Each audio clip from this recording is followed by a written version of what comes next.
The whole city of Lusaka was alive with whispers and flashing cameras. Everyone had come to see the grand funeral of billionaire Tawanda Chisomo, a man feared and respected for his power. The church was filled with politicians, reporters, and the rich and famous. His daughter, Zuri, stood near the coffin, dressed in black, her face calm but distant. People whispered about how brave she looked. The choir started to sing softly, the sound echoing through the hall. Then, out of nowhere, a ragged man stumbled in from the back. His clothes were torn, his eyes wild. It was Baiko, a homeless man no one recognized. He raised his shaky hand and shouted, "Stop this funeral. The one you buried alive isn't him, she's still breathing." For a moment, the room went completely silent. Then gasps and screams filled the air. Reporters pushed forward, cameras flashed, and guards rushed toward Baiko. But he didn't stop shouting. "You're burying a lie," he cried. "I saw her. She's alive." People thought he was crazy, yet something in his voice made a few stop and listen. Zuri froze, her heart racing, unsure what to believe. The funeral that was meant to be quiet and elegant had turned into pure chaos. The rich and powerful looked shaken, and whispers grew louder. What if the man was telling the truth? What if someone buried alive was calling from the grave? Security guards rushed toward Baiko, grabbing his arms and trying to drag him out, but he fought back with all his strength. His voice cracked as he shouted, "Please listen. I'm not lying. I worked at the Chisomo mansion years ago." The crowd grew restless. People whispered, cameras kept flashing, and the live stream of the funeral was now being watched by thousands online. The guards tried to silence him, but Baiko clutched a crumpled, dirty piece of paper in his hand. "This is proof," he yelled. "I was a gardener there. I knew Miss Zuri. She was kind to me when everyone else looked down on me. I owe her my life." His words cut through the noise like a blade. Everyone stared, confused and curious. Some people called him mad, while others took out their phones and started recording. "He's lost his mind," someone whispered. But Biko's eyes were full of desperation and pain. "I saw her body before the funeral," he said, shaking. "She wasn't cold. I swear she wasn't dead." Her fingers moved. The crowd gasped again. The pastor froze, unsure what to do. Even Zuri's stepmother, Nandi, shifted uncomfortably in her seat, her face pale. The guards tried again to pull Baiko away, but he dropped to his knees and shouted, "You're burying her alive. Zuri is still breathing." His voice echoed through the church. People started yelling, and the scene turned into chaos. Some guests begged the guards to stop and listen. Others screamed for the police. The cameras kept rolling, and within minutes, the entire city was watching the madness unfold. Baiko looked weak and tired, his hands shaking as he tried to explain. "She helped me once when I had nothing," he said, tears streaming down his dirty face. "It was raining one night, and she gave me food and shelter when everyone else chased me away. She treated me like a person. I never forgot that." His voice softened but didn't lose its strength. "And now you're letting her die while she still breathes." The room fell silent for a moment. Even the security guards hesitated, unsure whether to throw him out or hear him out. The air was heavy, tense, filled with the sound of people's hearts pounding. One journalist whispered to another, "What if he's telling the truth?" A few people began to film close-ups of the man and his trembling hands holding the paper. Biko's eyes searched the faces around him, begging someone, anyone, to believe him. "Please," he whispered, "I heard her. I know it sounds crazy, but I heard her crying from the coffin." The crowd gasped again. Cameras zoomed in. Zuri's stepmother stared at him, frozen, her fake calm starting to crack. And in that single moment, the grand funeral turned into a nightmare that no one could look away from. 2 weeks before the shocking funeral scene, the whole nation was heartbroken when the news broke that Zuri Chisomo, the only daughter of billionaire Tawanda Chisomo, had died in a terrible car accident. She had been on her way to sign a billion-dollar merger that would have made her one of the youngest and most powerful women in Africa. The report said her car exploded after skidding off a mountain road late at night. Firefighters claimed they found nothing but ashes and twisted metal. The story spread fast. TV, radio, and social media were flooded with her smiling pictures and the words, "Gone too soon." Her stepmother, Nandi, moved quickly. Too quickly. Within hours, she released a public statement, her face perfectly made up but her eyes dry. "We have lost our beloved Zuri," she said, her voice trembling just enough to sound believable. She told the world that Zuri's remains would be laid to rest in a private ceremony, and that the family requested privacy. But behind closed doors, something about her calmness felt strange. She didn't let reporters ask questions. She refused an autopsy, saying the family wanted to spare Zuri more pain. People found it odd, but no one dared challenge a woman who now controlled one of the richest families in the country. Rumors began to spread online. Some said Zuri's body was never shown to anyone, not even to her closest friends. Those who attended the wake whispered that the coffin was sealed too soon. Maybe she was too burned, someone said. Maybe they didn't want people to see, said another. But there was one man who didn't believe any of it, Baiko, the homeless man who once worked at the Chisomo mansion. He remembered Zuri as kind, generous, and full of life. Something in his heart told him the story didn't add up. Meanwhile, Nandi was busy making sure everything appeared normal. She took control of Tawanda's empire, saying she was doing it in honor of her stepdaughter's legacy. Lawyers and board members obeyed her orders. The company's future now rested in her hands.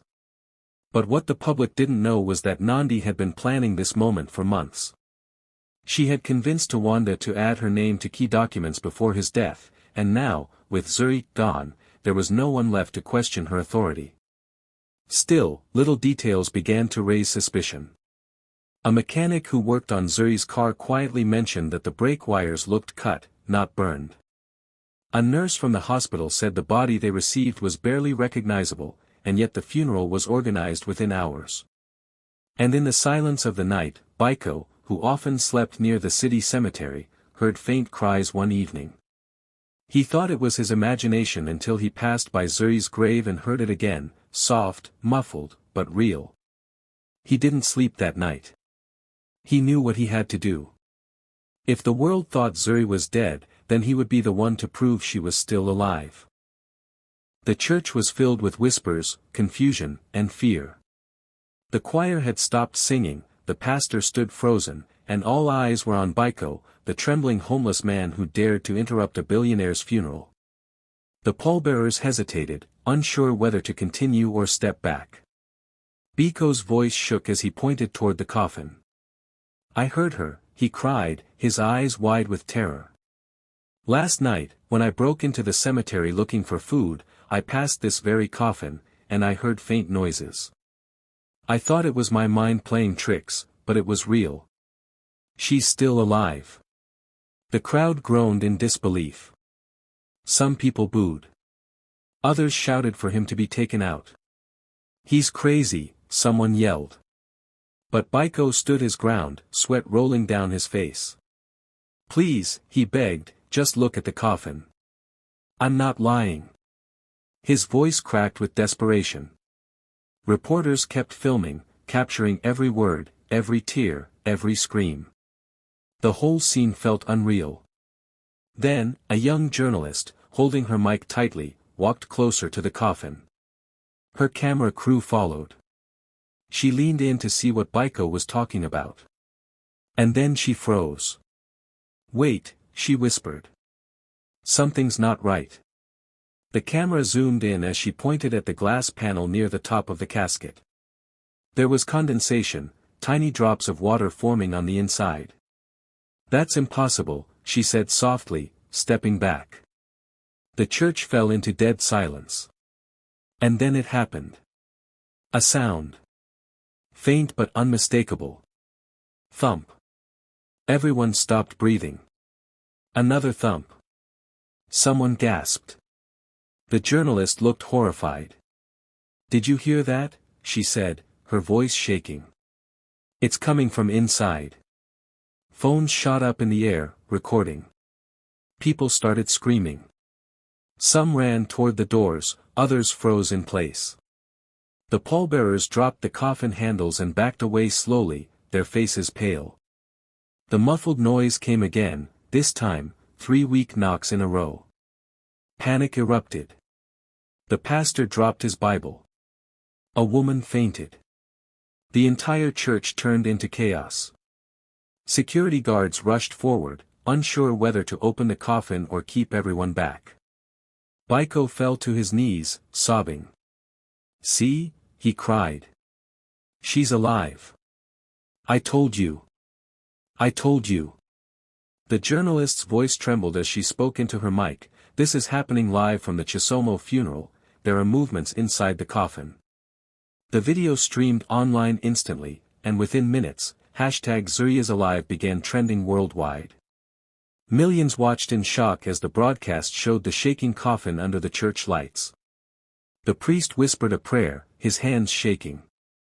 "God have mercy," he said. The crowd chanted for the coffin to be opened. A few men stepped forward, their hands trembling as they reached for the lid. The air grew thick with fear and hope. And as the world watched, the truth inside that coffin was about to change everything. The air in the church felt heavy as silence swallowed the crowd. Every eye was fixed on the coffin at the front. The officials stood frozen, unsure what to do next. Then, slowly, one of them stepped forward, his hand trembling as he reached for the lid. The sound of the metal latch clicking open echoed through the hall. People held their breath. A few whispered prayers. Others lifted their phones to record. The moment felt unreal, like something out of a nightmare. When the lid finally lifted, a loud gasp filled the room. Inside lay Zuri Chisomo, pale and weak, her hair tangled, her lips dry and cracked. For a long second, she didn't move. Then her eyelids fluttered, once, twice, and her chest rose slightly. The crowd screamed. Some people ran toward the doors in shock, others pressed closer in disbelief. The sound of crying, shouting, and gasping filled the entire church. Zuri's fingers twitched, her breathing shallow but real. She was alive. Baiko fell to his knees, tears pouring down his face. "I told you. I told you she was alive," he shouted, his voice breaking with emotion. The journalist who had first noticed the condensation dropped her microphone and began to cry too. Even the guards who had tried to drag Baiko out stood frozen, unable to process what they were seeing. Zuri's lips moved slowly as she tried to speak. The doctor rushed to check her pulse. "She's breathing," he said, his voice trembling. Zuri turned her head slightly, her eyes half open. Her voice came out weak and broken, barely more than a whisper, but it carried through the stunned silence. "My stepmother did this." Those few words hit the crowd like a bomb. Gasps and screams followed again. Nandi, who had been sitting in the front row, stood up suddenly, her face white as chalk. "That's not true," she shouted, her voice shaking. But everyone was staring at her now. Cameras zoomed in, catching her every move. Reporters shouted questions. "Did you try to kill her? Did you fake her death?" Nandi tried to speak, but her voice drowned in the noise. The pastor called for calm, but no one listened. People had just witnessed a woman rise from her own coffin, nothing would ever be calm again. Paramedics rushed in, placing an oxygen mask over Zuri's face. Her hand reached out weakly toward Baiko, her savior, and he took it gently, still crying. "You're safe now," he whispered, his voice trembling. "You're going to live."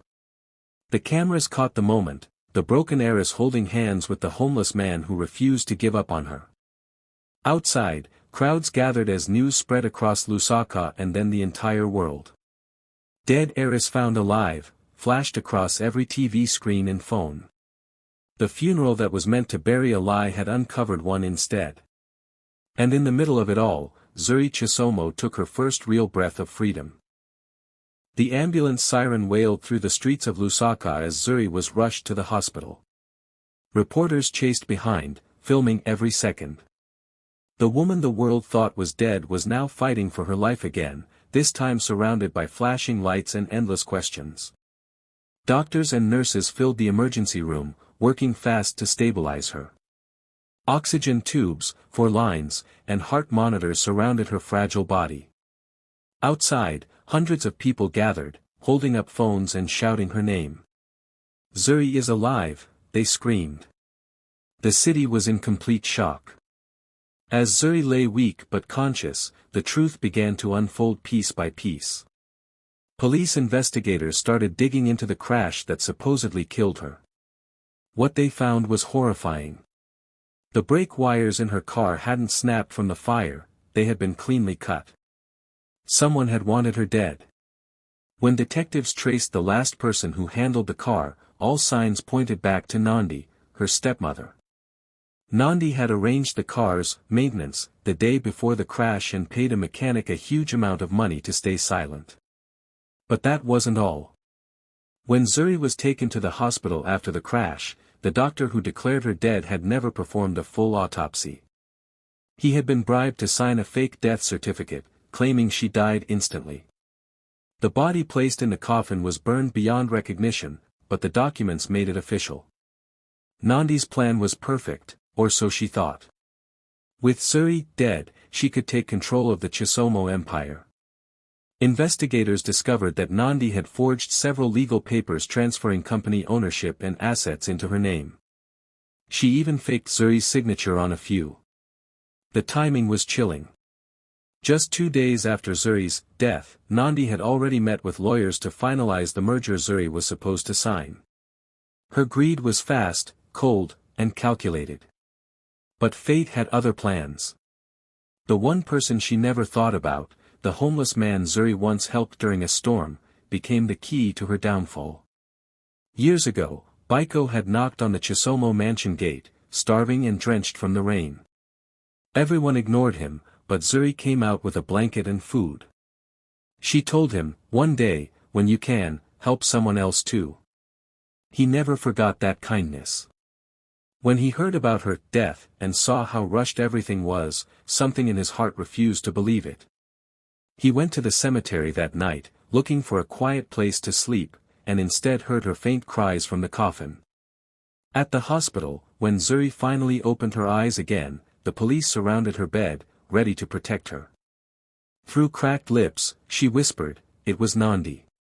Those 3 words were enough. The investigators moved fast. The stepmother who tried to bury her alive was about to face the world, and the justice she thought she could escape. That night, the quiet streets of Lusaka were suddenly lit up by flashing blue and red lights. Police cars surrounded the Grand Chisomo mansion like a scene from a movie. Reporters and camera crews rushed to the gates, shouting questions and snapping photos. Inside the mansion, chaos unfolded. Nandi, dressed in a silk robe, was frantically stuffing wads of cash and glittering jewelry into 2 large suitcases.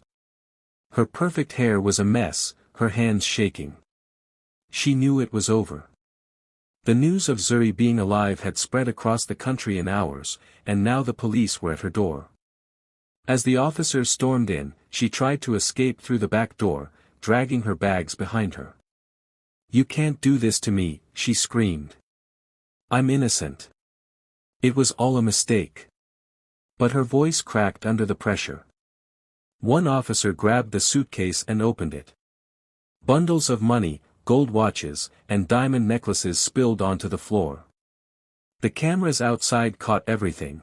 The woman once seen as a grieving widow now looked like a criminal caught red-handed.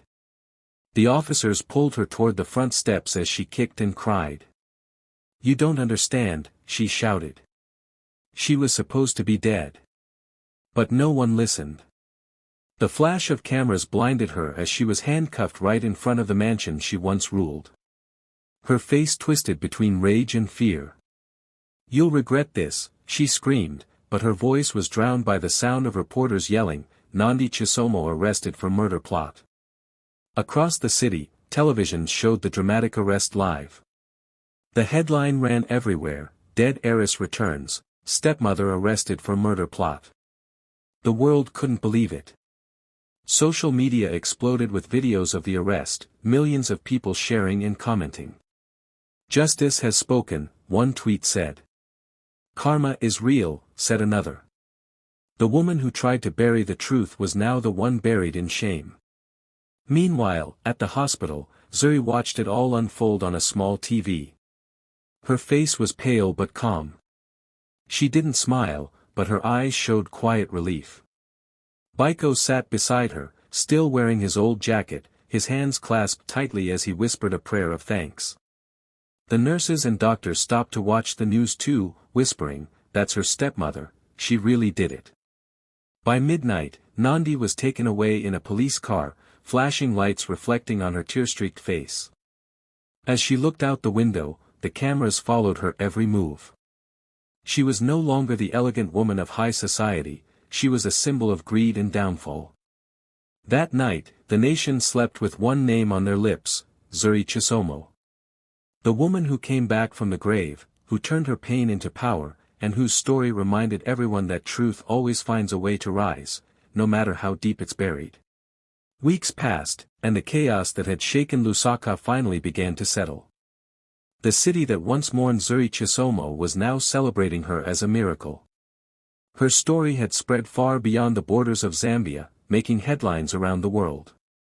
People called her the woman who came back from the grave. But for Zuri, the fame didn't matter. What mattered was gratitude, and the man who refused to give up on her. On a bright morning, Zuri stood outside her late father's company headquarters, the tall glass building shining under the sun. She was dressed in white, her posture calm but strong, her eyes full of life again. Around her were reporters, company staff, and dozens of cameras ready to capture another historic moment. Baiko stood a few feet away, nervous and unsure. His clothes were clean for the first time in years, but his hands still shook slightly as he held his old cap. He couldn't believe he was standing next to the woman he once thought he'd lost forever. Zuri turned to him with a warm smile. "Baiko," she said softly, "you saved me when the world had already buried me. You didn't look away. You believed when no one else did." She handed him a simple brown folder. "This is for you." Baiko looked confused as he opened it, his eyes widening as he read the documents inside. It was a house deed, a bank account with $1 million, and an official letter naming him the new head of the Zuri Chisomo Foundation for the Homeless. He blinked in disbelief, his voice trembling. "Miss Zuri, this can't be real." Tears filled his eyes as he looked up at her. Zuri reached out and gently took his hand. "It's real," she said. "You once had nothing, yet you gave me everything, my life back. Now it's my turn." The crowd around them clapped and cheered. Reporters snapped photos as Baiko dropped to his knees, overcome with emotion. Zuri helped him up, laughing softly. "No more sleeping on the streets," she said. "You're home now." The cameras caught that moment, the reborn billionaire heiress holding the hands of the man who once begged outside her mansion gates. It was a story that touched every heart that saw it. Later that day, Baiko walked through his new house, still dazed. It wasn't just a home, it was a new beginning. On the wall was a framed photo of him and Zuri taken at the company steps, both smiling, both survivors of fate's cruel game. Outside, life in Lusaka went on, but something had changed. People talked about kindness, about faith, about miracles that begin with small acts of goodness. And every time Zuri looked at the city skyline, she remembered the man who heard her voice from the grave and turned her tragedy into a story of hope. Months later, when the chaos had faded and the world had started to move on, Zuri sat down for her first full interview since her return. The cameras rolled, lights glowed softly, and the country watched in silence. Everyone wanted to know how such a perfect crime had fallen apart. Zuri looked calm but serious, her voice steady as she began to speak. There's one thing no one knows, she said. My father knew something wasn't right before he died. The interviewer leaned forward. What do you mean? Zuri took a deep breath. My father suspected Nandi for months. He didn't trust her. So he installed hidden security cameras all over the mansion. He told no one, not even me. She reached for a small USB drive on the table and held it up. This, she said softly, holds the truth. The screen behind her lit up with black and white footage from the night of the crash. It showed Nandi walking into the kitchen, glancing over her shoulder, and pouring something into Zuri's drink. The audience gasped. Then came a voice off camera, Tawanda's voice. Calm, deep, and haunting. If anything happens to my daughter, he said, justice will find you. The clip ended, and silence filled the studio. That video spread across the internet like wildfire. It became the most watched clip in the country's history. People called it, the voice from beyond. It not only sealed Nandi's fate forever but turned Zuri's story into legend. The woman who was buried alive had not just survived, she had returned with proof, power, and a message that echoed across the world: truth always rises, even from the grave.